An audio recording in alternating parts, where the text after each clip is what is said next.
Mpango endelevu kazini katika eneo la Nairobi. Kwa mujibu wa mashirika hayo, ukizingatia kwamba katika mtu mmoja kati ya 4 wanakabiliwa na matatizo ya afya ya akili, huku kulingana na takwimu za kitaifa, matumizi ya pombe yakionyesha kuwa 11% nchini, huku asilimia hiyo ikiwa ni 23 kwenye maeneo ya ajira.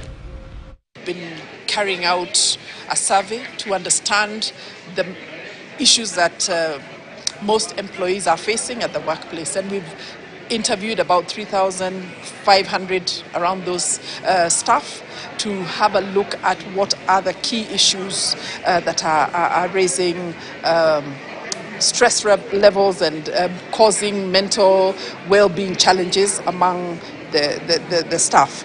There is also stress and anxiety, and it's both ways. It is work related, but it's also family related. A lot of young people are struggling with marriage. A lot of people are struggling with actually just being able to raise children, and the financial implications that come around being able to deliver for your family the kind of lifestyle that you'd want. The national prevalence, for example, for alcohol use is 11.9%, but for workplaces is at 23%.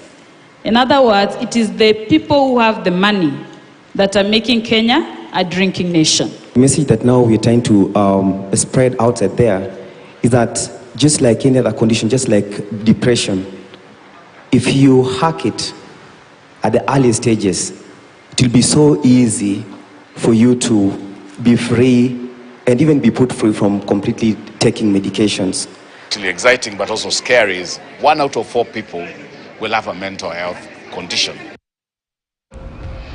Na wafanyabiashara katika soko la Bumula katika eneo bunge la Butula, kaunti ya Busia, wamejitokeza wakilalamikia hali duni ya usafi katika soko hilo, huku wakilaumu serikali ya kaunti hiyo